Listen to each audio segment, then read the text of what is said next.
Today on Chloe's Unbox, dearest Chloe, I'm confused right now on what to do or what to feel. I am presently here in the Middle East where my husband works as well.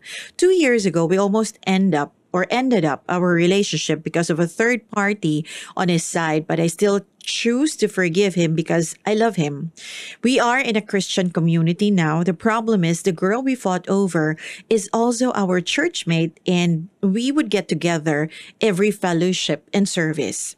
I'm confused on how I should act when she's around to think that she and my husband had a fling history. For now, I am civil with her, but I don't talk to her. But with our environment now, it's impossible for us not to encounter each other because everyone's okay with me except her.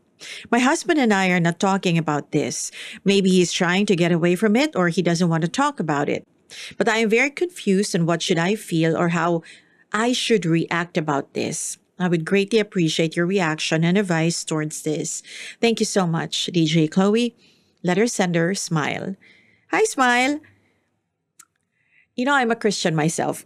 Seriously, I do not want to be really judgmental. When you say fleeing history, how deep was it ba? Minsan kasi it doesn't mean naman na, when you're a Christian or religious ka, hindi ka natatablan ng tukso, kumbaga. In fact, mas malakas pa yung mga ganyang bagay pagka all the more na nilalapit mo yung sarili mo sa taas, no? Kay Lord, parang all the more naman na nilalapitan ka lalo ng ganyan.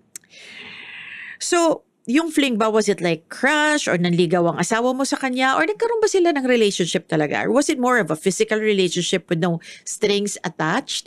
Hindi ko masyadong magets, okay? If it was more than physical pa, I will really be awkward seeing her during fellowship, diba? Parang hindi naman maganda yon. Wala na po bang ibang church sa lugar nyo? Because with all honesty, I don't think I will ever be comfortable if that was me seeing the other woman and to even try to exchange some pleasantries with her.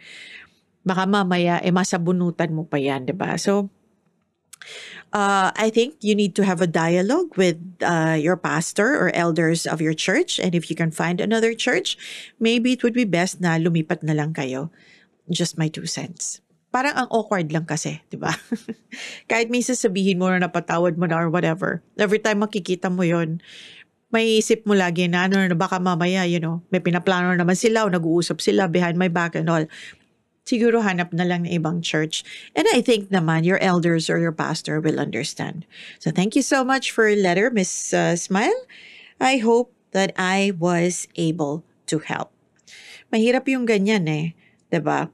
Parang mahirap ayusin ang isang relasyon lalo na pagka present pa or nandyan pa yung third party. Diba? Lalo na yan, nakikita mo pa. So, hindi yan maaayos hindi talaga maaayos yan kung nakikita mo pa o may presence pa ng third party dahil nandun lang. Every time pupunta ka sa church, imbes na makafocus ka sa fellowship, sa service, maiinis ka lang. So, para sa akin, would be best kung maghanap na lang ng ibang church. Hey, thanks for watching! For more exclusive videos and Artist interviews, you can check out our videos by clicking here.